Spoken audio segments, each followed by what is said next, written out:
천년간의 회계 역사를 차근차근 배우는 여건회계, 역사에서 건진 회계 시작하겠습니다. 남영호입니다. 제5편 미국의 숫자 경영, 그 중에서도요 제6화 찰리 채플린의 모던 타임스 5-6화 시작하겠습니다. 지난 화에서 ROA란 걸 설명드렸습니다. 순이익을 총자산으로 나눠서 몇 퍼센트냐? 내가 얼마 투자했는데 얼마 버느냐 이런 얘기죠. 그럼 이렇게 둘로 나눌 수 있다고 그랬습니다. 즉 순이익률과 총자산 회전율을 곱해서 되는 겁니다. 그래서 제가 예를 하나 들어드렸죠. 어떤 예냐? 현대 자동차 예를 들어드렸습니다. 두 봉 차트를 이런 식으로 되겠죠. 순이익 나누기 매출액, 매출액 나누기 자산 하면요 이게 나오고, 그 다음에 각각 나온 거를 곱하면은 ROA가 나옵니다.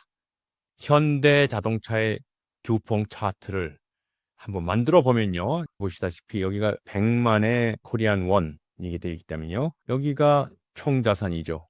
총자산이 얼마냐? 339조. 매출이 얼마냐? 175조. 순이익이 얼마냐? 13조. 그러니까 순이익률은 7.54%고요.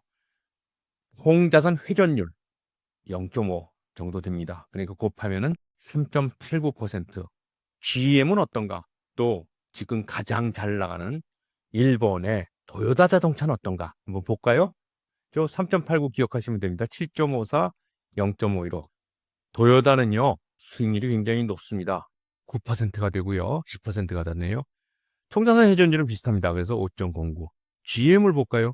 GM은 이 수익률이 마진이 낮죠. 그리고 이제 총자산 회전율은 거의 비슷하니까 2.15%. 우리가 아시다시피 도요타가 가장 잘 나가고 GM이 못 나갑니다.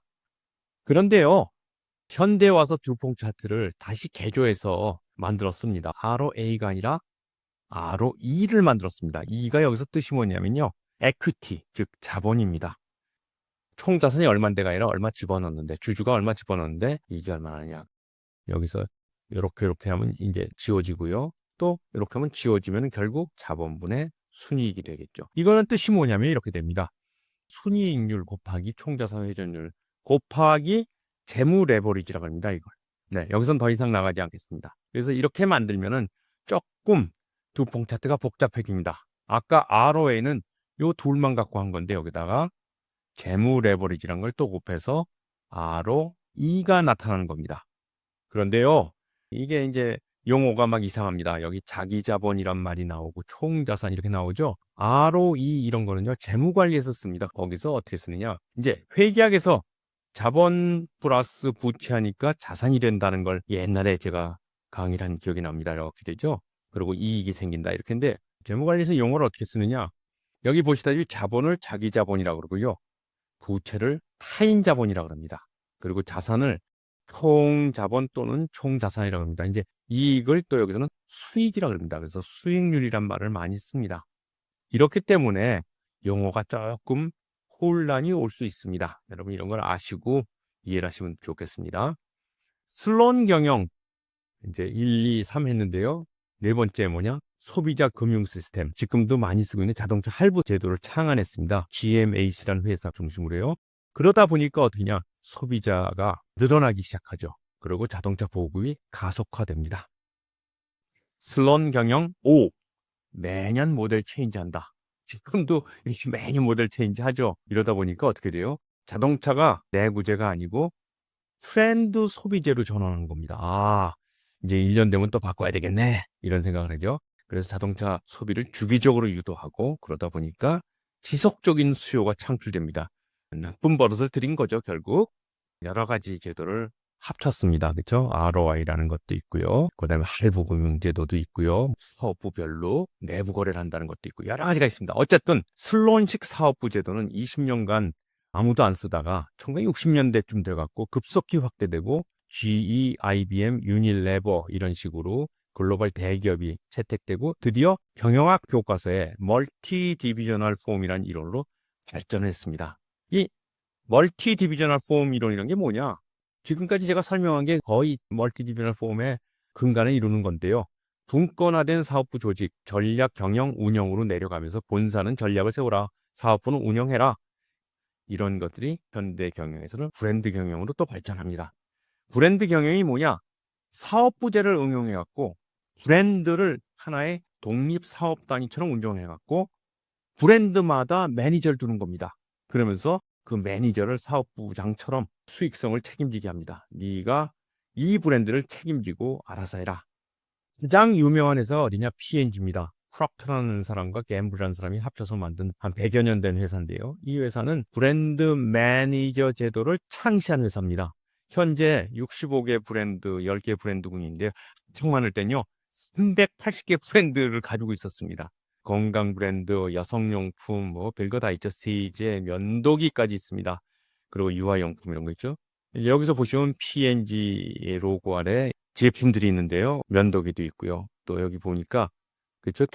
밥도 있네요. 이렇게 또 건전지도 있네요. 이런 식으로 여러 가지 브랜드를 나눠서 사업부처럼 운영하는 게 브랜드 경영입니다.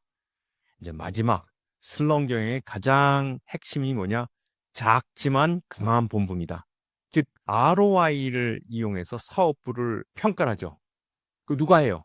본부가 하는 겁니다. 그러니까 본부는 ROI 평가, 전략, 자금 배분, 인사권을 꽉 잡고 사업부를 통제합니다. 이러다 보니까 이제 전문 경영인들이 형성됩니다.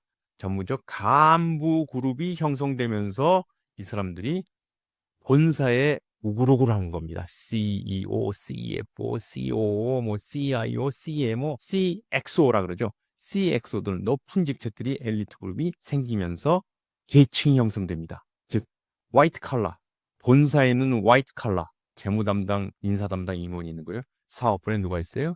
블루 칼라, 본부의 통제를 받는 사업부의 직공들입니다. 그래서 둘이 나눠지기 시작합니다. 여기 보시면 화이트 칼라는 이렇게 우아하게 커피 마시고 있고요. 블루 칼라는 열심히 일하러 가고 있죠. 이렇게 계층이 나눠지기 시작하게 됩니다. 어쨌든 포드와 슬론은 굉장한 차이를 보였습니다. 포드는 뭐라고 그래요? 모든 고객에게 같은 차. 슬론은요, 고객마다 다른 차. 경영의 핵심도 포드는 뭐예요? 대량 생산 체제. 슬론은 사업 부재. 그리고 포드 때 발전한 경영학은 뭐냐? 원가 계산 제도입니다. 슬론은 ROI라는 통제 기법을 발전시켰습니다. 그래서 슬론 경영의 성과는 첫 번째는 뭐 포드를 앞지른 거죠. 예. 두 번째는 뭐냐? 현대 기업 모델을 탄생시킨 겁니다. 어떤 거냐? 대량 생산 체제는 포드가 만들어냈죠. 거기에 사업부를 합치면서 현대 경영이 완성됩니다. 이런 현대 경영이 완성된 거를 풍자한 영화가 뭐냐면 바로 모던 타임즈라는 영화입니다. 어떤 영화냐? 이 영화는요. 대공황 시절에 만든 1930년대에 만든 무성 영화입니다. 찰리 채플린이라는 사람의 걸작입니다. 코미디 영화라고 하는데요. 이 영화를 보면요. 웃다가 속으로 울음이 터집니다. 영화의 타이틀은 이렇게 됩니다. 찰리 채플린의 모던 타임즈. 여기 보시다시피 감독 찰리 채플린, 각본 찰리 채플린, 제작 찰리 채플린, 출연 찰리 채플린, 음악 찰리 채플린. 이 영화는 찰리 채플린의 영화입니다. 시계와 기계에 지배당하는 블루 칼라를 보여줬습니다. 자본주의 체제를 향한 찰리 채플린의 거침없는 풍자. 인간은 기계를 지원하는 보조원을 전략되고요. 시계에 지배되는 기계 문명. 그리고 마지막으로는 자본주의의 문제점을 인간성 무시되는 분노를 영화에 담았습니다. 찰리 채플린은 나중에요. 한 20년 있다 이 영화 때문에 공산주의자를 몰려왔고요. 미국에서 추방당합니다. 어쨌든 찰리 채플린은 영화 속에서 본업의 문제점을 해학적으로 고발합니다. 여기 보시다시피 볼트를 하도 많이 조이다 보니까 습관이 됐고 여자 옷에 달려있는 단추마저도 볼트로 착각해서 조이려고 하다가 이제 정신병이 걸려서 그런 얘기가 나옵니다. 찰리 채플린 이런 게 나오는데요. 여러분 찰리 채플린 영화를 짧게 보시려면 유튜브에서 모던 타임즈 플러스 공장이라는 걸로 검색해 보세요. 모던 타임 영어로 쓰셔도 됩니다. 팩토리 씬 이렇게 쓰시면 4분짜리가 나오는데 아주 재밌습니다. 이렇게 대량 생산 사회의 비극이 시작되었습니다. 그래서 5-7화에서는 어떤 비극이 일어났는가, 미국 경영의 비극 시작에 대해서 얘기해 보도록 하겠습니다. 수고하셨습니다.